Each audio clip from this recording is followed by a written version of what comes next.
Hello friends, welcome back to my channel. Those one new subscribe my channel.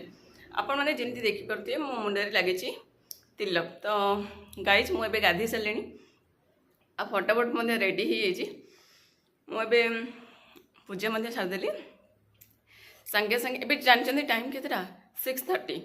तो ता भर फटाफट ready हो मत जीवार अच्छी ड्यूटी। सो मु सब कम सारिदेली, खाली बाकी खाईनी चॉकलेट मु खाऊली। आ गोटे चॉकलेट सांगे नहीं जाऊँगी। तो जिते भोक हम आपको ही खाई रही बिकज केक वगैरह भी अच्छी बट आउ टाइम नहीं खायापी। ठीक अच्छे। तो मुझे जल्दी जीवार कारण कौन जानते, आज आमर हूँ फायर अवेयरनेस मीटिंग। तो आप भावुए माने एत जल्दी कौन पे एक्चुअली एठिकार लोक मैंने आठटा सुधा माने से पलि ड्यूटी तो कहबी फिल्ड को जमती कि से जहाँ सब चाष कर रिटर्न आसला बेलू 5:30 6:30 ये टाइप। तो से आमको जल्दी जीवार अच्छी आइदर ना पूरा लेट्रे जीवार अच्छी संध्या टाइम। तो आम डिसाइड कलु आज सका जीव बिकज काली इवनिंग टाइम आम बहुत जगह करदेचु मीटिंग। तो ये जाऊँ आउ गोटे नहीं गोटे कि दुईटा कि 3टा जगह मीटिंग करार अच्छी।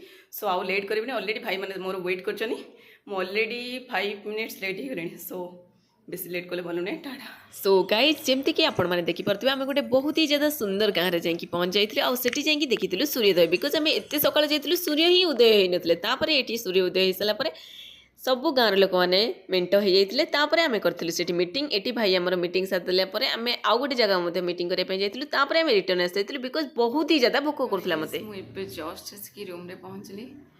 बिलीव करें माने ए लेवल भोक होता मत मुझे माने मीटिंग टाइम रे भावुची केते बेले सर मुझे खाइबी। आउ मो पाखे केक भी थिला बट केक से नॉन भेज रो थिला जोटा कि मु आज मंगलवार खाइबिनी। तो से माने आपको एक्सप्रेस कर मत कौ लेवल भोक कर सीरीयसली कहूँ। ओके गाइस मुझे आसिक रूम रे पहुँची गली। एबे पेट पूरा शांति मुंड पूरा शांति। तो मुझे चलिए मो रूम रे जहाँ सब काम अच्छी फटाफट फिनिश करी। फिनिश कर सारापर ही जहाँ करा कथा करी। सो फ्रेंड्स मु तो गली फुली एबे रेडी। मुझे जी नर्सरी।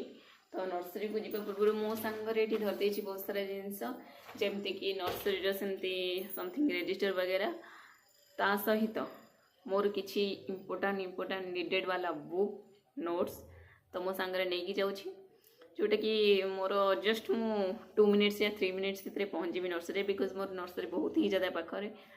तो या मु चलिए बे रेडी हो जी सेठी जाकि मुझे सब जिन नहीं पढ़ी मोर ड्यूटी कम जी कंप्लीट करदेवी फास्ट ताकू कर सारापर बसिकी पढ़ापढ़ी करी जमा भी मत टाइम वेस्ट कर इंटरेस्ट जमा लगुनि। तो आउ कार वेट करिया चलते जी नर्सरी। गाइस मुझे नर्सरी सब कम मोर फिनिश करदे पलि आसिक बस जाइए आम गेस्ट रूम रे।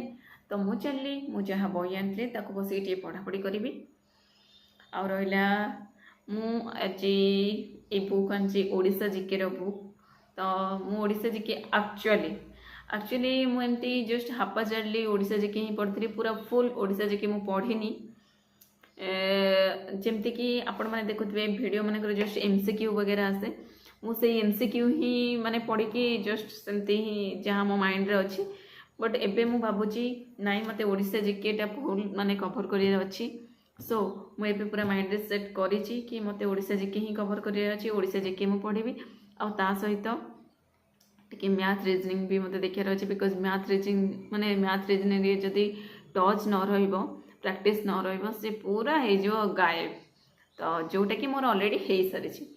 तो मुझे फिर से रीजनिंग और मैथ स्टार्ट करछि आ सहित ओडिशा जीके तो माने पूरा जमती नुआ टाइप रो ही स्टार्ट करछि। बट हाँ मुझे किसी जिनस जानी जहाँ आगु बस ये नले माने बुकटा मो नुआ मत बुकटा ही कभर कर अच्छी मुझे जानी।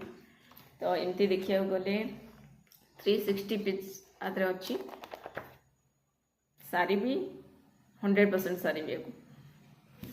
तो मुझे चली मोर पढ़ापढ़ी करी। तो आपण मानकर जदि सिलेबस किसी भी बाकी अच्छी तो फटाफट आप सिलेबस कंप्लीट करूँ ता भितर मोर कंप्लीट कर। ठीक अच्छे। आपण मानक मो तरफ गोटे हार्टली रिक्वेस्ट रोचे प्लीज आपण मैंने केबे भी टाइम वेस्ट करंतु नहीं बिकज मो निज एक्सपीरियंस रो कहूँ ମାନେ ମୁଁ ସବୁବେଳେ ଏକ୍ସକ୍ୟୁଜ୍ ଦେଇଦେଉଛି କି ଡ୍ୟୁଟି ରହୁଛି ଏଇଟା ରହୁଛି ସେଟା ରହୁଛି ଏମିତି ରହିକି ମୁଁ ଟାଇମ୍ ୱେଷ୍ଟ କରିଦେଉଛି। ପ୍ଲିଜ୍ ଟାଇମ୍ ଆଉ କେବେ ବି ଆସିବନି। ମୁଁ ଜାଣିଛି ଆପଣଙ୍କ ଲାଇଫ୍ରେ ବହୁତ ସାରା ଟେନସନ୍ ଅଛି, ବହୁତ ସାରା ଦୁଃଖ କଷ୍ଟରେ ପିଲାମାନେ ରହିକି ପଢ଼ାପଢ଼ି କରୁଛନ୍ତି। ଯଦି ଏମିତି ଖାଲି ଭାବି ଭାବି ଟାଇମ୍ ୱେଷ୍ଟ କରିଦେବେ ତାହେଲେ କିଛି ବି ଫାଇଦା ମିଳିବ ନାହିଁ। ତ ଟାଇମ୍କୁ ପ୍ରପର୍ ୟୁଟିଲାଇଜ୍ କରନ୍ତୁ। ନିଜେ ଭୁଲ କରିସାରିଲା ପରେ ତାପରେ ଆମେ ଯେଉଁ ଶିକ୍ଷା ପାଇଥାଉ ସେମିତି ଏସବୁ ସିଷ୍ଟମ୍ କରିବା ପାଇଁ ଆଉ ଟାଇମ୍ ନାହିଁ। ଅନ୍ୟର ଭୁଲରୁ ହିଁ ଆମକୁ ସବୁକିଛି ଶିଖିବାକୁ ପଡ଼ିବ। ତାପରେ ଦେଖିପାରୁଥିବେ ଏଠି ସୂର୍ଯ୍ୟ ଅସ୍ତ ହେବାକୁ ଲାଗିଲାଣି। ମୁଁ ରୁମ୍କୁ ପଳେଇ ଆସିଲି, ତାପରେ ମୁଁ ରେଡ଼ି ହେଇଥିଲି ପୁଣି ଆଉଥରେ ମୋର ଡ୍ୟୁଟି କାମରେ ଯିବା ପାଇଁ। ଆପଣମାନେ ତ ବାହାରର ନଜାରା ଦେଖିଦେଲେ। ତ ସୂର୍ଯ୍ୟ ବୁଡ଼ିବା ଟାଇମ୍ ହେଇଗଲାଣି। ମିନ୍ସ ଯେଉଁମାନେ ବି ନିଜ ନିଜ କାମକୁ ଯାଇଥାନ୍ତି ତାଙ୍କର ଫେରିବା ଟାଇମ୍ ମଧ୍ୟ ହେଇଗଲାଣି। ସୋ ଏଇ ଟାଇମ୍ରେ ମୋର କର୍ତ୍ତବ୍ୟ ହେଉଛି ମୁଁ ସେମାନଙ୍କ ପାଖକୁ ଯିବି, ମିନ୍ସ ସେମାନଙ୍କ ଗାଁକୁ ଯିବି। ଆଉ ଯେହେତୁ ମୋର ଲେବର ଦରକାର ତ ସେମାନଙ୍କ ପାଖକୁ ଯାଇକି ତାଙ୍କୁ ରିକ୍ୱେଷ୍ଟ କରିକି ଯେଉଁ କାମ କରିବାର ଅଛି, କ'ଣ ବି କରିବାର ଅଛି, ମୋତେ ଲେବର ଆରେଞ୍ଜମେଣ୍ଟ କରିବାର ଅଛି। ସୋ ତାଙ୍କ ପାଖକୁ ମୋତେ ଯିବାକୁ ହିଁ ପଡ଼ିବ। ହଁ, ଆମକୁ ଲେବର ମାନେ ଲୋକମାନଙ୍କୁ ଘରକୁ ଯାଇକି ଗାଁକୁ ଯାଇକି ଆରେଞ୍ଜ କରିବାକୁ ପଡ଼ିବ, ରିକ୍ୱେଷ୍ଟ କରିକି। ଆମର ଯେହେତୁ କାମ ଅଛି ତାଙ୍କୁ ରିକ୍ୱେଷ୍ଟ କରିକି ପୁରା କାମ ପାଇଁ ଡାକିବାକୁ ପଡ଼ିବ। ସୋ ଏଇଟା କରିବାକୁ ପଡ଼ିବ। ତ ମୁଁ ମଧ୍ୟ ପୁରା ଫୁଲ୍ ରେଡ଼ି ହେଇଗଲିଣି। ଯେହେତୁ ମୋତେ ଆସିବା ପାଇଁ ଇଭିନିଂ ହେଇଯିବ ସେଥିପାଇଁ ମୁଁ ଜ୍ୟାକେଟ୍ ମଧ୍ୟ ପିନ୍ଧିଦେଇଛି। ବାପରେ ମୋବାଇଲ ଧରି ଧରି ମୋ ହାତ ବିନ୍ଧିଲାଣି। ତ ଜ୍ୟାକେଟ୍ ପିନ୍ଧିଦେଇଛି। ତ ମୁଁ ଆଉ ଟିକେ ପୁରା ଜଷ୍ଟ 5 ମିନିଟ୍ସ ଭିତରେ ବାହାରି ଯିବି। ଗଲା ପରେ ସେଠି ତାଙ୍କ ସହିତ କଥା ହେଇକି ଲେବର ଆରେଞ୍ଜମେଣ୍ଟ କରିକି ମୋତେ ରିଟର୍ନ ଆସିବାର ଅଛି। ତ ଏସବୁ କାମ କରିବାକୁ ପଡ଼ିବ ଗାଇସ୍। ତ ବେଟର୍ ହେବ ଆପଣମାନେ ଯଦି ବି ଏବେ ପଢ଼ାପଢ଼ି କରୁଛନ୍ତି ଓନ୍ଲି ଷ୍ଟିକ୍ ହେଇକି ରହିଯାଆନ୍ତୁନି କି ଆରି ଉପରେ ଭରସା କରିକି। ଯଦି ଆପଣଙ୍କର ଏଇ ଜବ୍ ହେବାର ଅଛି ଗୋଟେ ଜବ୍ରେ ଷ୍ଟିକ୍ ହେଇକି ରୁହନ୍ତୁନି। ବିକଜ୍ ଫିଜିକାଲ୍ ଡେଟ୍ ତ ବାହାରୁନି। ଯେତେ କଣ୍ଟାକ୍ଟ କଲେ ବି କିଛି ବି ସେଠି ଆନ୍ସର୍ ମିଳୁନାହିଁ। ସୋ ବେଟର୍ ହେବ ଆପଣମାନେ ପୁରା ଭଲସେ ଅଲଗା ଯେଉଁ ଜବ୍ ଆସୁଛି ଯେମିତି RI ଏକ୍ଜାମ୍। ତ ମାନେ ମୋତେ 100% ସିଓର ଲାଗିଲାଣି ଯେ RI ଏକ୍ଜାମ୍ଟା କ୍ୟାନସଲ୍ ହେଇକି ଆଉ ଥରେ ରି ଏକ୍ଜାମ୍ ହେବ। ମୋତେ ଏଇଟା ଲାଗୁଛି, ବଟ୍ ଦେଖିବା କ'ଣ ହେଉଛି। ତ ସେମିତି ହେଲେ RI ଏକ୍ଜାମ୍ ପାଇଁ ମଧ୍ୟ ପ୍ରିପେୟାର ହୁଅନ୍ତୁ। ଆଉ ଗୋଟେ ଜବ୍ ପାଇଁ ଯେହେତୁ ସେଇଟା ହେବାର ଅଛି ସେଇଟାକୁ ମାଇଣ୍ଡରେ ରଖି ଜମା ବି ଟାଇମ୍ ୱେଷ୍ଟ କରନ୍ତୁନି। ଠିକ୍ ଅଛି, ଓକେ। ମୁଁ ଆଉ ଏକ୍ସଟ୍ରା ଆଡ଼ଭାଇସ୍ ଦେବା ପାଇଁ ଚାହୁଁନି। ମୁଁ ଚାଲିଲି, ମୋର ଡ୍ୟୁଟି କାମ ବାକି ଅଛି ସେଠି। ଆପଣ ଭାବିବେ ସେଇଟାକୁ ମୁଁ ଡ୍ୟୁଟି ବୋଲୁଛି, ମାନେ ଡ୍ୟୁଟି କହୁଛି। ହଁ ଗାଇଜ୍, ସେଇଟା ବି ଡ୍ୟୁଟି, ନହେଲେ କାମ ହେବନି। ଯେଉଁ କାମ କରିବା ପାଇଁ ବା ଡ୍ୟୁଟି କରିବା ପାଇଁ ଆମେ ଆସିଛୁ ସେଇ କାମଟା କରିବା ପାଇଁ ଏଇ ଲୋକଙ୍କୁ ମାନେ ଆରେଞ୍ଜ କରିବାକୁ ପଡ଼ିବ। ତ ଡ୍ୟୁଟିର ବି ଗୋଟେ ପାର୍ଟ ସିଏ। ସୋ ମୁଁ ଚାଲିଲି ମୋ କାମ କରିବା ପାଇଁ। ଟାଟା।